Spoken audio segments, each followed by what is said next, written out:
What's going on, fat kids, stoners, and chubby chasers? How y'all doing? Alright, so I am today going to be making some edible, well, they should be edible in any sense of the in any sense as muffins, but I'm gonna make some magic blueberry muffins and banana nut muffins. So first things first is we're gonna go ahead and get our main ingredient decarb. I am using, this is roughly about 6 grams of wax in there. They out here in Spokane, I am using for this, I am using a brand called Big Rig. It is one of our budget options that we have available at the store. Cinder on I believe they're available at any of the Cinders, but I picked these up from the location that I butt-end at on Division. Like I said, there are about 6 different grams in here. So this is predominantly hybrids. And as I was scooping it out, there was some that was left, and I have a smidgen of this slurricane from House of Cultivar's white line left, and I'm gonna go ahead and throw that guy in there just to top it off. So first things first, we've got our ingredient there that we're going to use. I use clearly the stovetop method with oil to decarb my wax. So I don't think it's necessary.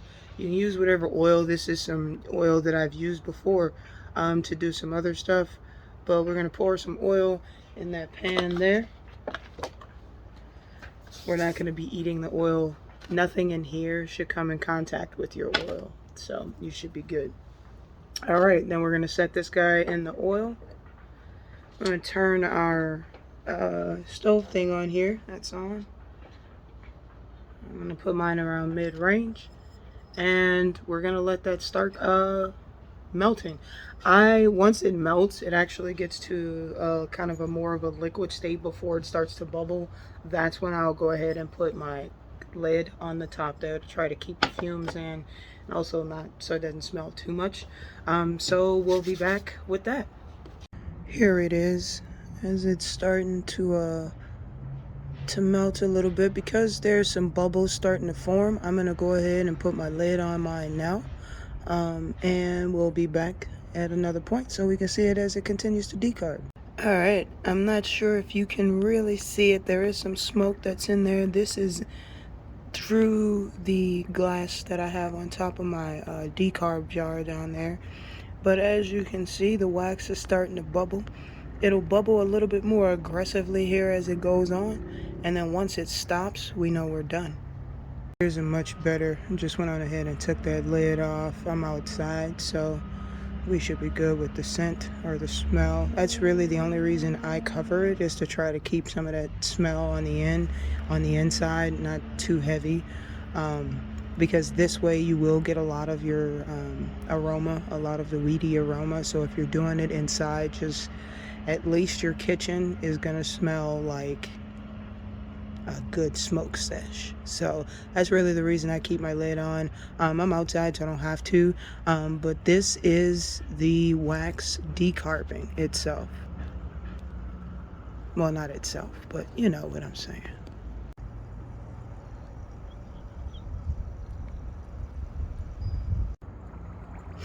Force a habit, I put the lid back. But here it is, it's going a little bit more. We'll know that we're done decarbing once those bubbles stop. Once those bubbles stop, then we know our wax is good, it's ready to go, it's activated and ready for us to use it in whatever we're going to use it for. It is important that you keep an eye as you're doing this, because you don't want to overdo it. And this is almost like doing a science project at home, so you want to be careful. Alright, we're starting to come towards the end of our decarb process here. Those big bubbles are going to go away here pretty soon, and all we're going to be left with is those little tiny bubbles down there coming from the bottom, and we will be done. Look at that, guys. So next time you see this stuff, it'll be ready to go into some clarified butter. So this is all of our decarbed wax right there. We're going to let that finish cooling off, And then we're going to put it in our butter. All right, the next part of this process is for us to actually go ahead and start to infuse our butter. My butter right now is melting. I'm not going to add my wax in right now just because I'm going to clarify my butter. So my butter is going to cook for quite a bit of time, and then I'm going to be skimming all of the milk solids off the top. So I'll be left with pretty much just that golden, like liquid gold butter that's going to be left over after I skim all those milk fats and milk solids actually off of it. But since that does take a little bit of time, I don't want to add my wax in there and risk overheating it and overcooking it, which is a possibility, and not like you would pretty much just completely make your wax or your product unusable. It's just that it becomes more of an indica, so it becomes more of sleepy time, and that's not necessarily what we want. So we're gonna add that in once our butter is pretty much clarified. So this is why we don't want to, because we're gonna go through and all that foam, we're gonna be skimming all of that off the top. And so this takes a little bit because the entire time, I know it sounds like it's higher, but it's not.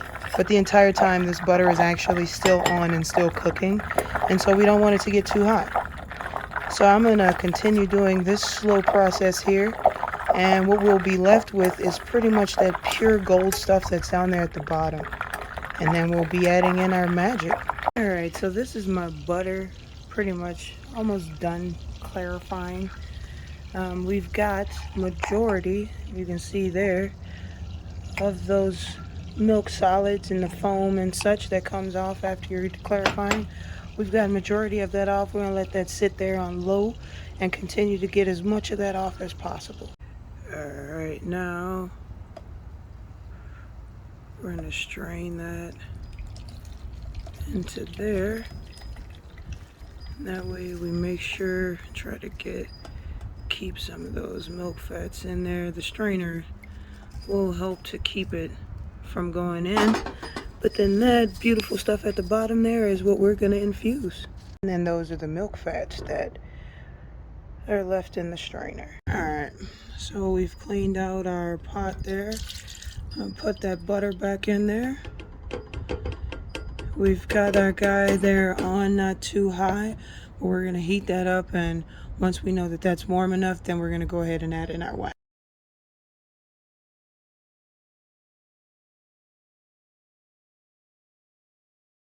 Alright, we can tell our butter there is warm, so we're going to pour that guy in,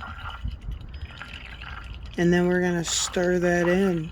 So that's not all of it, but we're going to put some of it in now and stir, and then we're going to put the rest in and stir. Alright, so we're letting our butter and wax kind of melt together, get all acquainted with each other, and just letting it simmer. I mean, your wax is already activated, your butter is melted. We're letting all that kind of mix in together.